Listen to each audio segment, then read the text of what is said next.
A very good morning, Mr. Goha, Good morning. and thank you so much for your time and your interview.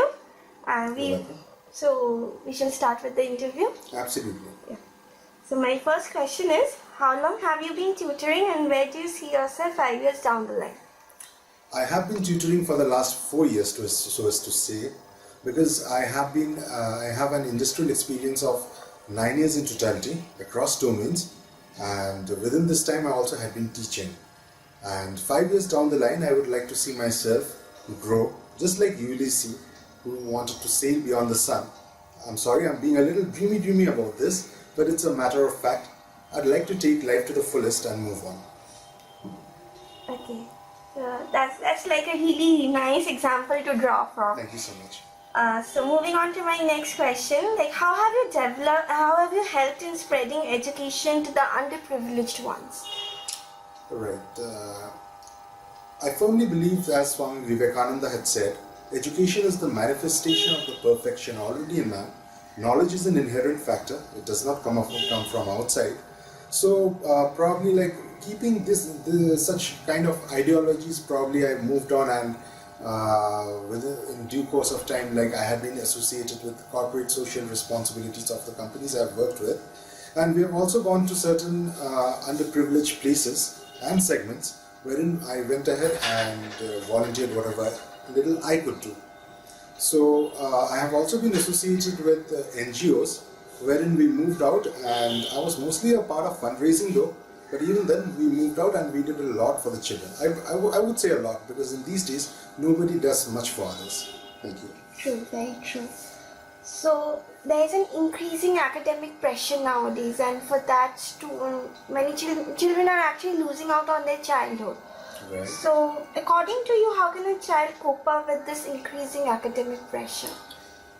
Nothing much to say, as we grew up, and as everyone grew up, probably since the inception of Adam and Eve, I would say. So a child can definitely cope up with the academic pressure if the mentor, the guide, the philosopher, the teacher, to be precise, would take the child and teach him with accordance. That is, being a friend, philosopher and guide, which I already said, and also being very persuasive and not at all coercive. That's a very good answer indeed, I must say. Moving on to my next question.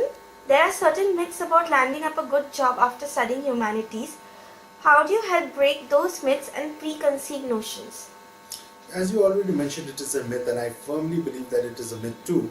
Humanities can do wonders in this world. For example, one can be a journalist, one can be an actor, one can be an advocate or a lawyer, one can be a teacher, which is the most noble profession, I would personally say, in this world, and it is widely believed as so. And like when we start learning something, we begin with its 26 letters and a single alphabet, and that's where humanity starts.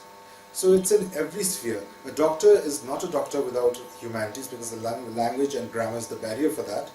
Neither is an engineer, or neither is an army personnel as well, a serviceman as well. So I would rather call it a myth, because as it is widely said to be a myth, and I also firmly believe it is a myth.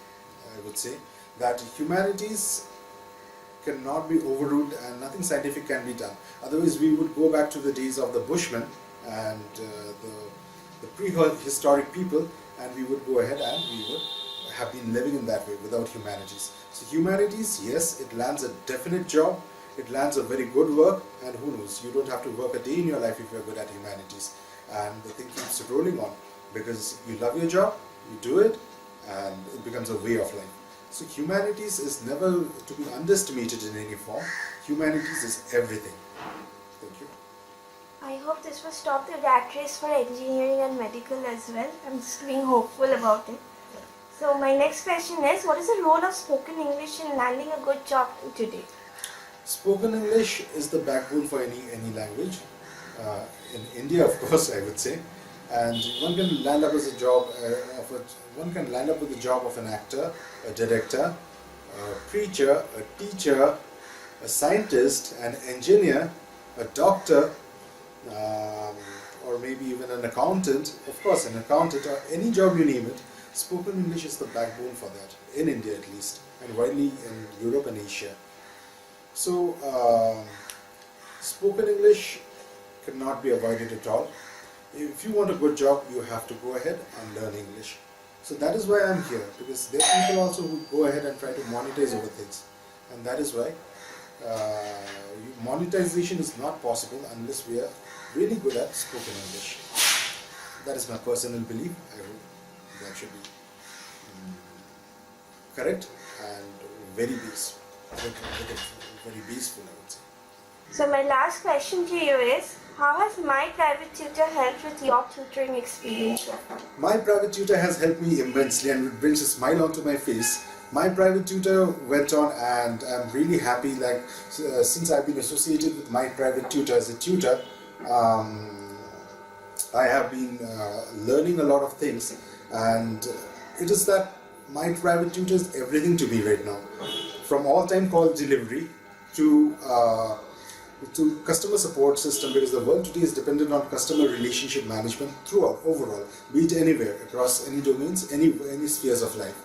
And my private tutor just went ahead and supported me to the best. As I already mentioned, all-time call delivery, best customer support system, and not only that, after sales support system, which is absolutely commendable. And the team, well, I'm really happy with the team. So, cheer up. That's really wonderful. Cheers. It's always so lovely to hear such comments from our clients and from the teachers. I hope this interview will break certain parts and myths regarding humanities subject also. So really thank you for this interview and thank you for giving us your time. Absolutely. Thank you for your time, because business spreads through word of mouth at the end, I would say also. Thank you so much. I'll spread it. Thanks.